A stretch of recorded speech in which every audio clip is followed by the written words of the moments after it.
I'm going to talk about the little area, the little notch right here, the ulnar side, funny bone. That's normally a spot that we attack. It's on the inside, so your angles have to be kind of scooping back, and of course it obviously has to be on the inside unless you rotate them pinky up, and then you can strike there as well.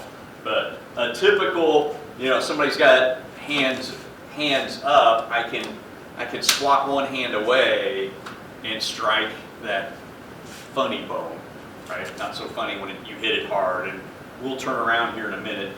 But what I want to talk about is, this is one of those, you got your table legs, but I can't really get to that table leg with my inside hand, and I can't get to this one because I just skip across.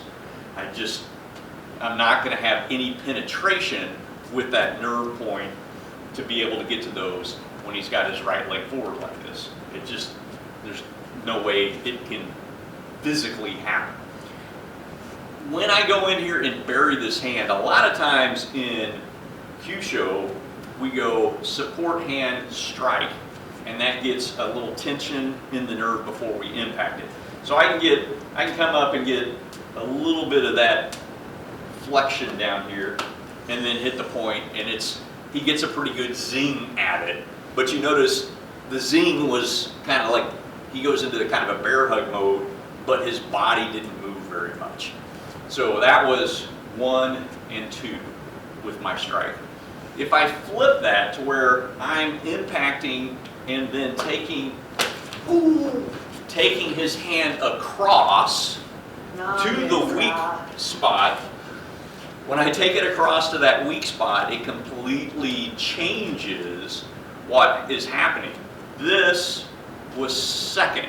First, I created my fulcrum, my pivot point, and then I pulled that across the pivot point. Turn around, feet back in the same kind of general area there. Just so you get nope, you're good right there. So I can strike out, but there's no weak point. Or I can create a pivot point and pull him across my knuckles. I'm basically pulling that point across my knuckles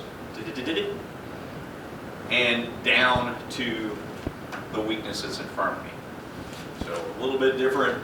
If I just go 1, 2, 1, 2, then he gets kind of that bear hug, right? He kind of brings his hand in, but it doesn't affect the balance at all. If I go the opposite, bottom hand, top hand, nerve, and pull across, then it's much, much more dramatic. All right, let's just switch your feet. All right, so that same hand, all right, if I do that exactly the same way, he's got strength, he's got support. He's got that support there. So if I create a fulcrum, and it's got to be kind of a scooping motion, right? If I get that fulcrum and then take this a little bit more up, then his elbow goes down to the front weakness. Much, much easier to get that nerve reaction than if he's in this position and I go top, bottom. Yeah, this is all I get, right? I just get this motion. So I want to create my fulcrum and scoop back towards me, but as I'm doing that, I'm moving his hand in an effort to get his elbow to go towards that weakness.